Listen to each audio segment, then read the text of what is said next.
Istri seorang tentara pasukan khusus dikurung dalam sebuah sangkar. Hanya karena kepala suku memfitnah suaminya sebagai pengkhianat negara. Para tetua suku langsung membakar wanita itu hidup-hidup. Akhirnya wanita itu tewas dalam keadaan tak bersalah. Sementara itu,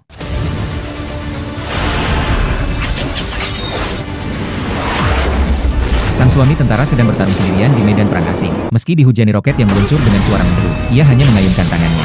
Dengan kebasan pedang, roket itu langsung hancur berkeping-keping. Selama bertahun-tahun ia menyembunyikan identitasnya sebagai mata-mata, menyusup hingga ke jantung wilayah musuh. Kini ia kembali dengan kemenangan. Dianugerahi gelar Jenderal Dewa Perang, memimpin Istana Naga, dengan kekuasaan hampir setara raja. Namun yang ada di pikirannya, hanya satu, apakah keluarganya masih selamat? Tak disangka, anak buahnya membawa kabar buruk, bahwa istrinya sudah dibakar hidup-hidup 15 tahun yang lalu. Pria itu langsung terpukul, memuntahkan darah. Kekuatan spiritualnya meledak tak terkendali. Langit dan bumi berubah warna. Ia menahan kesedihan, bersumpah dalam hati dengan darahnya, untuk mengungkap kebenaran, dan membalaskan dendam sang istri. Namun karena emosinya yang terlalu kuat, kekuatan dalam dirinya kehilangan kendali, menyapu segala arah bagaikan badai, memaksa semua orang mundur ketakutan. Akhirnya, ia tak mampu menahan diri dan pingsan. Sementara itu di tempat lain, putrinya yang mendengar kabar langsung bergegas ke rumah sakit. Namun dokter memberitahunya, bahwa ayahnya telah menjadi manusia vegetatif. Kemungkinan besar tak akan pernah bangun. Ia lalu menyuruh semua orang keluar, mengaku ingin berbicara berdua dengan ayahnya. Menatap pria yang terbaring di ranjang, tatapan matanya dingin. Selama 15 tahun, ia menjelajahi negeri demi mencari pria ini, hanya untuk membunuhnya dengan tangannya sendiri. Karena ia yakin pria inilah yang menyebabkan kematian ibunya. Ternyata 15 tahun lalu, demi melindungi negara, pria itu menyusup ke musuh sebagai mata-mata. Namun di saat yang sama, istrinya dikurung dalam sangkar besi, dan dibakar hidup-hidup di depan umum. Sementara sang putri yang masih kecil, hanya bisa melihat ibunya mati mengenaskan, tanpa mampu berbuat apa-apa. Karena seluruh suku percaya bahwa ayahnya adalah pengkhianat. Bahkan istri dan anaknya pun tak luput dari hukuman. Sampai hari ini, putrinya masih mengingat semuanya dengan jelas. Kebenciannya pada sang ayah semakin dalam dari hari ke hari, bahkan berniat membunuhnya. Namun saat ia bersiap menyerang, setetes air mata tiba-tiba jatuh dari sudut mata ayahnya. Di saat itulah, hatinya mulai ragu. Kemudian ia mengucapkan kata-kata dingin. Kalau pria itu suatu hari nanti bangun, ia sendiri yang akan menghakiminya. Memaksanya mengakui semua dosa di hadapan dunia,